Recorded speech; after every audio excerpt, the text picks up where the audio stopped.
Who are the winners and who are the losers after an electric weekend of college basketball? And what in the heck is going on in the ACC?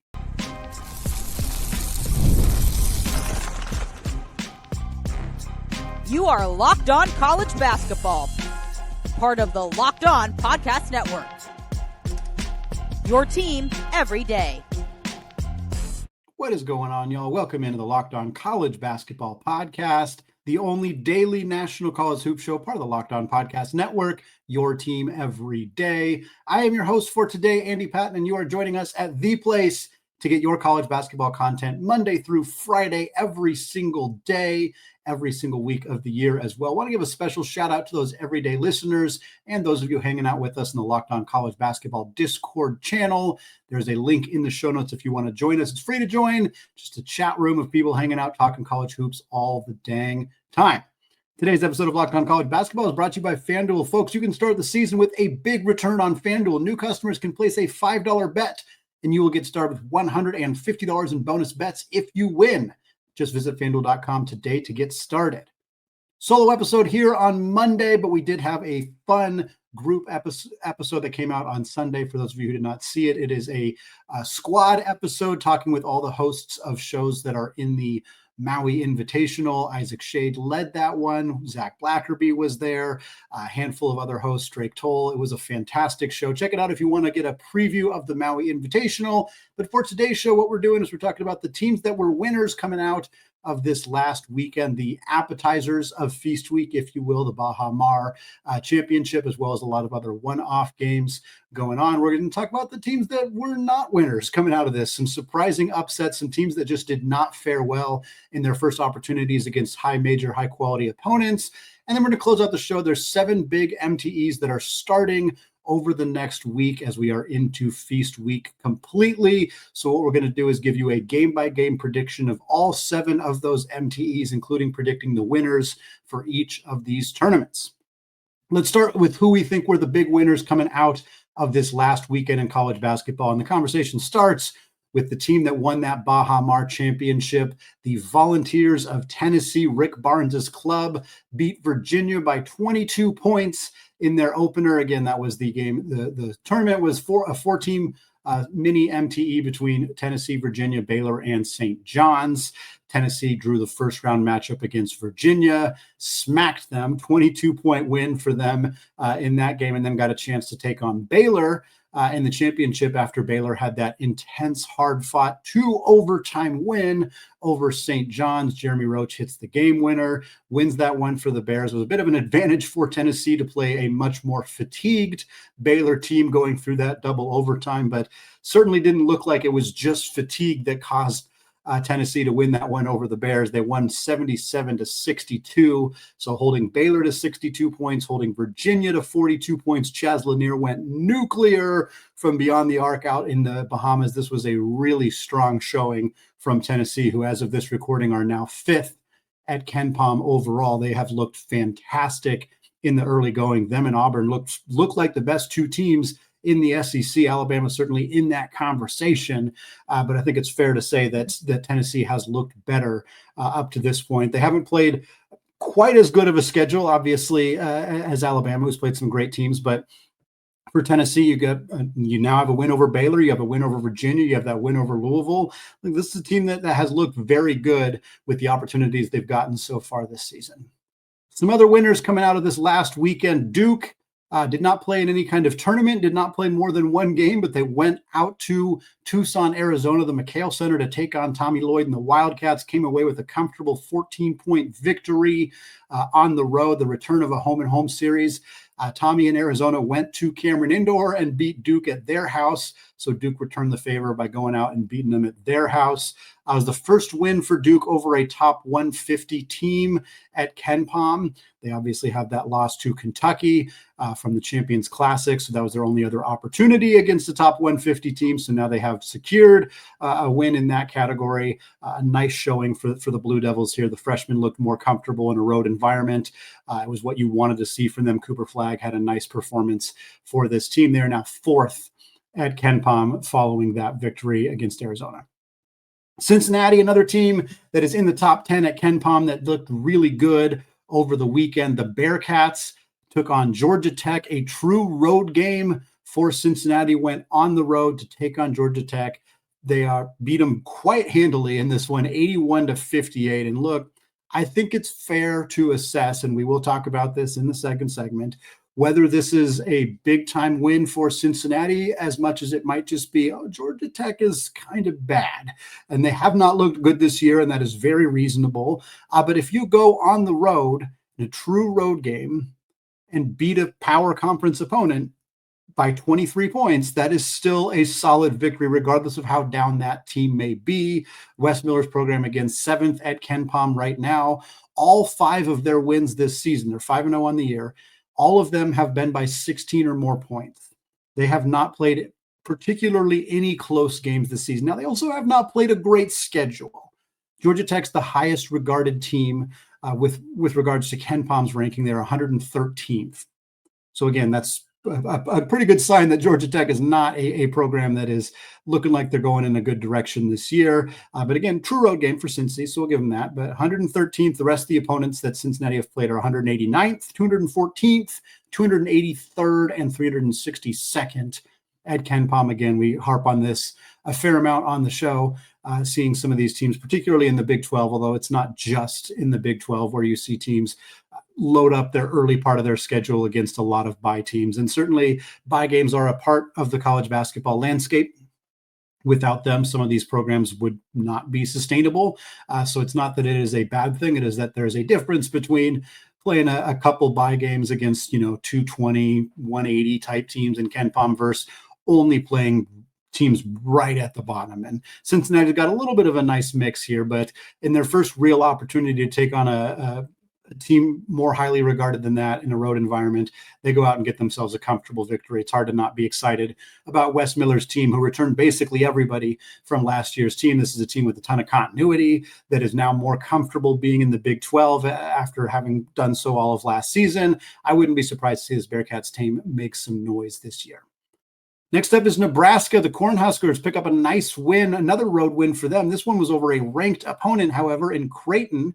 The Blue Jays fall to Nebraska 74-63.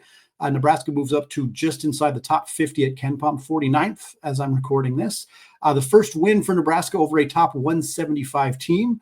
They're 4-1 on the year. Their only other opponent in that conversation was St. Mary's, who they played at the Sanford Pentagon, and St. Mary's won that one by 3. It was a very close game. Nebraska had a lot of opportunities to pick up what would have been a very nice win over Randy Bennett's solid Gales squad, but St. Mary's picks up the win, so this helps St. Mary's a little bit as well for Nebraska to turn around and then beat a ranked opponent in Creighton.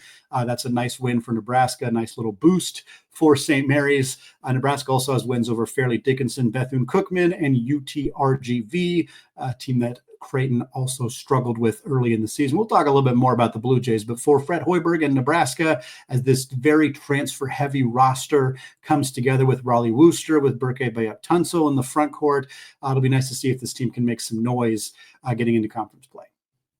Last but not least is the Commodores of Vanderbilt. Nice to get some run for Vanderbilt. We don't get to talk about Vandy all that often. I thought they had a nice offseason. Mark Byington, the head coach, they hired away from James Madison, who obviously had a great year last year. This has been a fun team. And I'll say this now, I'm recording this as they are just about to tip off against Drake in the title game of the Shriners Charleston Classic. So it is possible that Vanderbilt will lose that game to Drake and Drake will win that championship. If that's the case, I still think Vanderbilt belongs in this conversation because they beat Nevada and they beat Seton Hall. Seton Hall has not looked great this year, but that's still a win over a team that Vanderbilt probably wouldn't have beat in the past. Nevada's a team that, went out and beat Oklahoma State in their last game on Sunday morning and is, a team that went to the tournament last year, was projected. I had them in the top 25 last week. They've since fallen out of that conversation. But for Vanderbilt to beat a Nevada team that made the tournament last year, to beat a Seton Hall team that is a kind of opponent that usually would be tough for Vanderbilt. This is a really good start to the season. They're 6-0 on the year. They're 65th at KenPom. They have 3 wins over top 150 KenPom teams. Again, A lot of the teams we've been talking about right now do not have that on their resume. Right now, they've beat Nevada, who's 34th at Ken Palm, Seton Hall, who's 105th, and Cal, who's 122nd. Again, if they end up beating Drake, as you're listening to this, you'll know the result there. They could end up having 4 wins in that conversation. So really nice start to the season. I don't expect Vanderbilt to be a huge contender in the SEC or anything like that, but it is very clear that this team is moving in the right direction. Also, shout out AJ Hogard, who spent the last half decade at Michigan State, playing his final year of eligibility with Vanderbilt. He looks like he's having a lot of fun playing some good basketball with Byington and the Commodores. Well, folks, Duke and North Carolina, they've long carried the ACC. That's not new. That's not a secret, but this is getting a little absurd. We're going to talk more about how the rest of the ACC is looking in the early going of this season, coming up here in just a second. But first, folks, get ready to tackle the NFL action all season with FanDuel, America's #1 sportsbook. Right now, new customers can bet $5 and get $150 in bonus bets if you win. The FanDuel Sportsbook app gives you everything you need to place live bets on the NFL all in one place. So when you get a hunch in the middle of the game, you can check out the latest stats, view live play-by-play, and so much more, all on the same page where you placed your bets. Got odds for the winners of the Battle for Atlantis and the Maui Invitational. I'll give you my projections to close out the show. But right now, Zags lead the odds for Atlantis at +100. Arizona's next at +260, followed by Mike Woodson and the Hoosiers at +600. For Maui, the defending back-to-back national champion UConn Huskies lead at +170. Auburn comes in next at +310, followed by North Carolina at +400. And then Iowa State in the Big 12, rounding it out at +430. If you like those odds, if you like any of the other odds for upcoming games this week, there's a whole bunch of good ones. Just visit FanDuel.com to join today. As a reminder, you'll get started with $150 in bonus bets if your first bet of $5 or more wins. That's FanDuel.com. Never waste a hunch and make every moment more with FanDuel, an official sports betting partner of the NFL. All right, folks, segment 2, still Andy Patton, still Locked On College Basketball Podcast. Switching away from talking about the big winners coming out of this last weekend, the appetizers coming into feast week here for college basketball. We're going to talk about some of the losers, teams that did not fare so well. Or in this case, we're going to start with an entire conference that didn't fare very well. And again, as I'm recording this, just to timestamp it, Pitt is playing Wisconsin right now. Pitt is up 7 at halftime. A win for Pitt would be a big story for the ACC. And I think they're already 6-0. Even if they lose this game to Wisconsin, they're still one of the few teams in the ACC off to a strong start this year, because really this weekend was a not good showing for the conference. Duke picked up the win over Arizona. North Carolina went ahead of time out to Maui to play Hawaii, picked up a win in that game, as you'd expect them to. But really, outside of that, this conference, there's not a clear-cut third team. Again, if Pitt beats Wisconsin, they're probably the team cemented in that third spot. But it's been a rough go. We'll start with Miami. Miami finished last in the Shriners Children's Charleston Classic, which is difficult to say, by the way. 3-0 to start the year, now 3-3. They lost to Drake in the opener. They lost to Oklahoma State in their second game, and then on Sunday morning took on VCU and lost that one as well. Things are not going well for the Canes. Jim Larinaga looks like after last year's team, we kind of thought, oh, maybe it's an aberration. Maybe they'll get back. They made it to the Elite Eight 2 years in a row, and it's not happening. Jaleel Bethea, the freshman, hasn't really stepped up to take on a bigger share in the way that they'd hoped. Nigel Pack is still there, but the front court took a big loss with Norchad Omier, and the only 3 wins that Miami has this year are against teams ranked 334 or worse at Ken Palm. This is a disaster start to the season for Miami, and unless things dramatically change, there's a real chance this team finishes outside the top half of the ACC. And it's not looking like the ACC is going to be super deep this year either. Virginia crushed by both Tennessee and St. John's in the Baja Mar. Really rough stuff from them. 24-point loss to Tennessee, 25-point loss to St. John's. Nobody expected them to win either of those games. They were not favored against those 2 ranked opponents, but they didn't even put up a fight. You lose by a combined 49 points. I mean, that cannot happen. This team they look pretty rudderless at this point. And I want to give the benefit of the doubt to Ron Sanchez, and maybe they'll kind of find their way as the year goes on. Obviously, the timing of everything that happened. I don't know when Sanchez knew that Tony Bennett was going to retire the way that he did, but the timing is obviously a challenge for them. They lose Jalen Warley, the transfer portal. That's a tough loss. TJ Power has not looked like a dude that they wanted him to be as a top 20 prospect and a freshman at Duke last year. He's not that guy for Virginia right now. We'll see if Andrew Rohde and Blake Buchanan and some of those other guys can kind of step up as the year goes on, but woof. It has been a really tough start for the Hoos in the ACC. A couple other results. We talked about Georgia Tech already getting crushed at home by Cincinnati, 2-3 on the year for Damon Stoudemire's team. Their losses are to Georgia and Cincinnati, which Georgia, they picked up a nice win over St. John's, so they're not looking too bad. They lost to Marquette, but pretty much everybody's lost to Marquette, so that's not a huge problem for them. So Georgia may not be a terrible loss, all things considered. Cincinnati, probably not going to be a terrible loss. Again, that's a top 10 team at KenPom. North Florida does not look like it's going to be a good loss. We'll see if that Ospreys team can keep it up after a strong start to the season. But 3 losses after your first 5 games is not good any way you spin it. Their wins over Texas Southern, who's 280th at KenPom, and West Georgia, who's 343rd. This team has not beaten a good team. They haven't looked super competitive in their other games. They played Georgia decent, but they did not really ever look in it against Cincinnati on their home floor. To get beat for a full 40 minutes on your home floor is just not a good look. I love Damon Stoudemire. I've been very excited about his hiring at Georgia Tech and his ability to turn that program around. And I'm still optimistic that things will happen, but this might be a pretty rough year. And he doesn't get too many more chances for rough years. We'll see how long they hold on to him, but he's got to turn it around fairly soon. Syracuse took losses as well to both Texas and Texas Tech. Again, they weren't expected to win either of those games. Both games were close. I think it was a 4-point loss and a 5-point loss. So I'm not overly concerned about that for Syracuse, but considering that their first 3 games against bye teams were all not very good performance, they need double overtime to beat Youngstown State. This is not a team I'm feeling super confident about. It would have been nice to see them pick up at least one of these 2 games, but they were unable to do so. Notre Dame lost to Elon. 4-1 on the year for Micah Shrewsbury and the Fighting Irish. Elon 165th at KenPom, and Notre Dame wasn't able to win that one. That is not a good result for that team. And then SMU, this isn't a surprise either, but they lost to Mississippi State.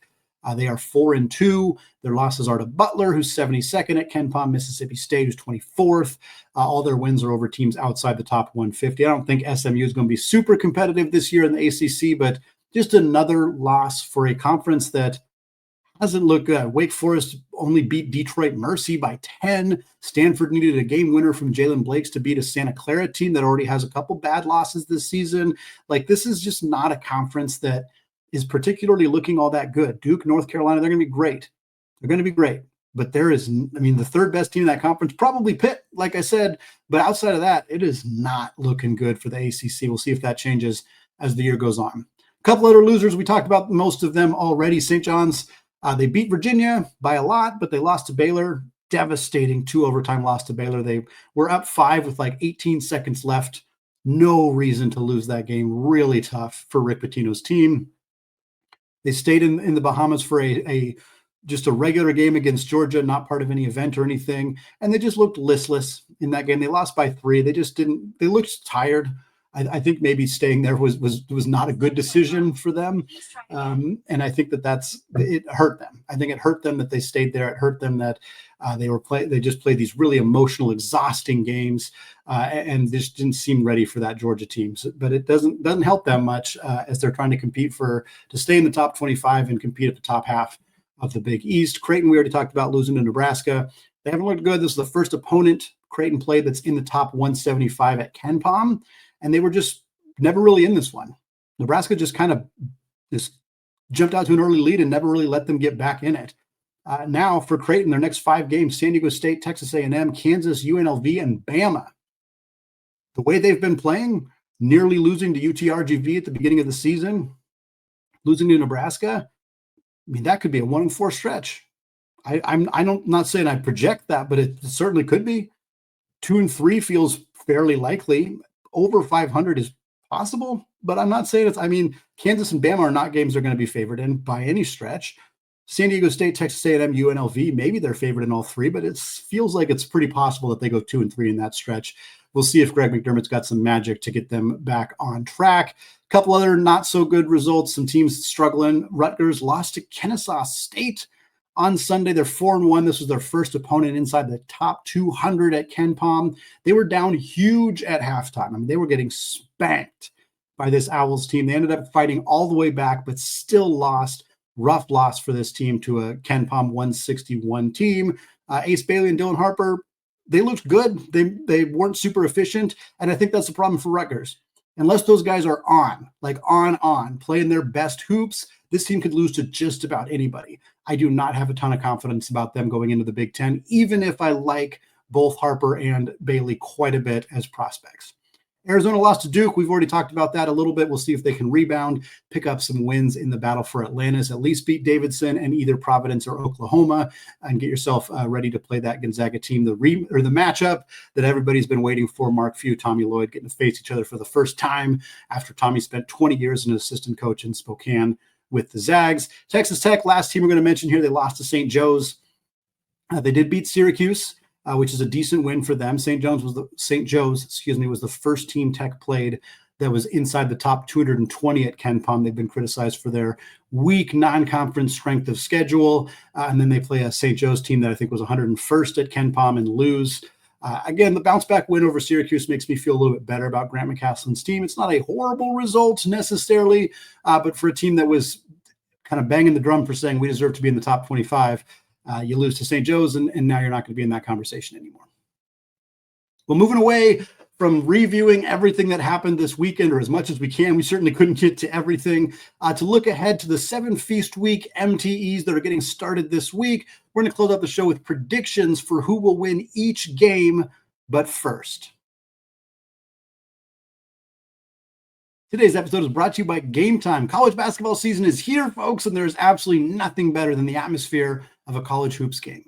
The anticipation of what's about to happen, the energy of the crowd, the unexpected coming to life, thrilling wins, agonizing losses, and more. Game Time has a new feature called Game Time Picks that makes getting tickets to see your favorite teams play even easier. Game Time Picks filters out the fluff to show you only incredible deals on great seats, so you don't have to waste your time searching through thousands of tickets. And it's not just for basketball. You can see concerts, you can see theater, you can see comedy shows, and more.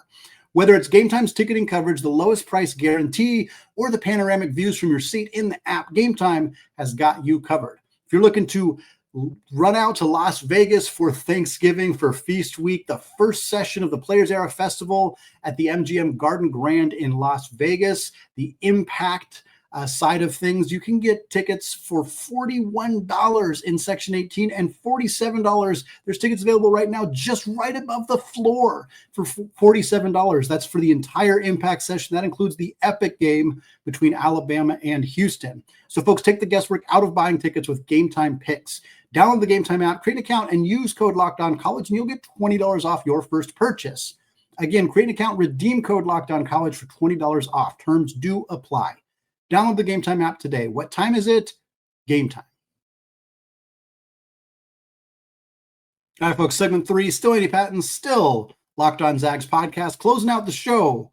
It's not a six-pack because there's 7 of them, but it's similar. We're going to go through the 7 MTEs that are starting up this week, or 7 of the MTEs. I think there's more than that. And we're just going to give you quick projections for who we think is going to win the individual games and who is going to win each of the actual tournaments. We'll check in next week to see how we do on these projections. Start with the Maui Invitational, which begins on Monday, November 25th. We'll go through the 4 first-round games. UConn over Memphis, Michigan State over Colorado, Auburn over Iowa State, and North Carolina over Dayton. No real surprises there. Pretty much taking the expected team to win in all of those. I think Auburn, Iowa State is obviously the highlight matchup in terms of 2 top quality teams in that one. Give me UConn beating Michigan State to advance to the championship. Give me Auburn over North Carolina. I really like this Auburn team. It's going to be tough to beat a really tough defensive team in Iowa State and then turn around and beat North Carolina and their guards, and then have to face UConn after that. But you know what? Give me Auburn winning it all. I love this Auburn team. I like the way that they're constructed. So much depth. Premier star player in Janai Broom in the front court. The guards have looked a lot better than what they had last year. Give me Auburn winning the Maui Invitational over the back-to-back defending champion UConn Huskies. Moving on to talk Battle for Atlantis. That one's taking place Wednesday through Friday, the 27th through the 29th. Give me Indiana over Louisville in the first game. Give me Gonzaga over West Virginia. And then give me Oklahoma taking down Providence and Arizona over Davidson. Again, not really any surprises here.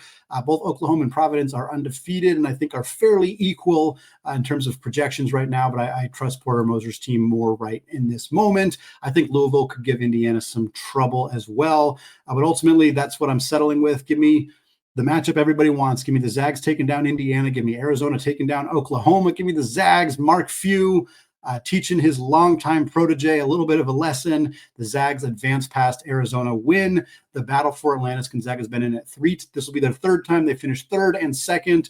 They need to finish 1st to cap it off. I think that's going to happen for them this week. The Players Era Festival is formatted a little bit differently. First round games are November 26th, 27th, and then there's a gap day. And then on the 29th, you will have the winner of the Impact side and the winner of the Power side will face each other. It's kind of a round robin event. Long story short, give me Houston over Creighton. Houston out of the Impact side, which is Houston, Alabama, Rutgers, and Notre Dame. I think Kelvin Sampson, the Cougs advance there. On the Power side, it's Creighton, San Diego State, Oregon, and Texas A&M. I see some fairly significant warts on all 4 of those teams. Oregon has not played well lately. A&M's very inconsistent. San Diego State is battling a fair amount of injuries right now. So while I'm a little down on Creighton, especially after what we saw from them against Nebraska, I think they're the best roster and the best talent and the best coach, frankly, out of this group right here. So give me Creighton advancing, but give me Houston taking down Creighton in that championship game.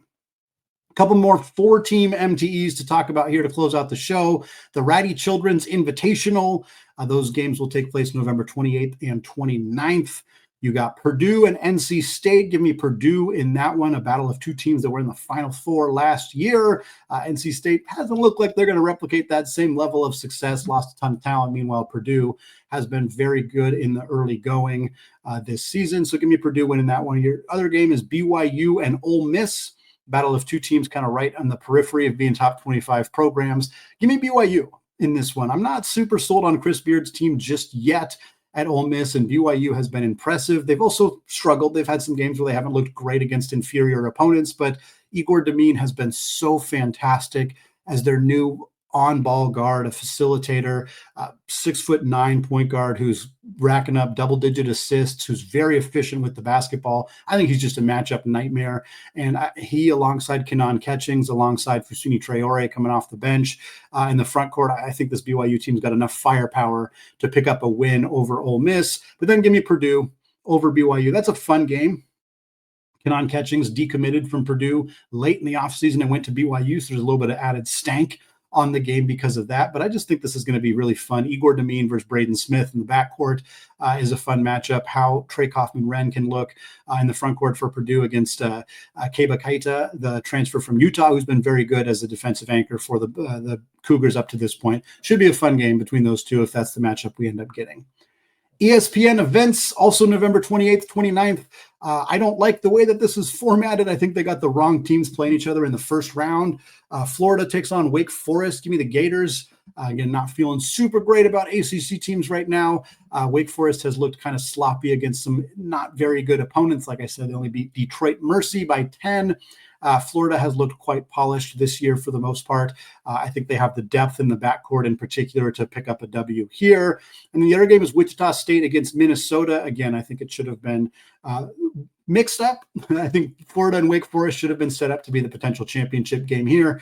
But give me Wichita State over Minnesota. I like this Shockers team. They're playing well this year. I think they're going to pick up a win over a Power 5 team. But then give me Florida getting a win over the Shockers to win the ESPN Events Invitational. 2 more tournaments to talk about here. The Fort Myers Tip-Off. Those games November 25th, 26th.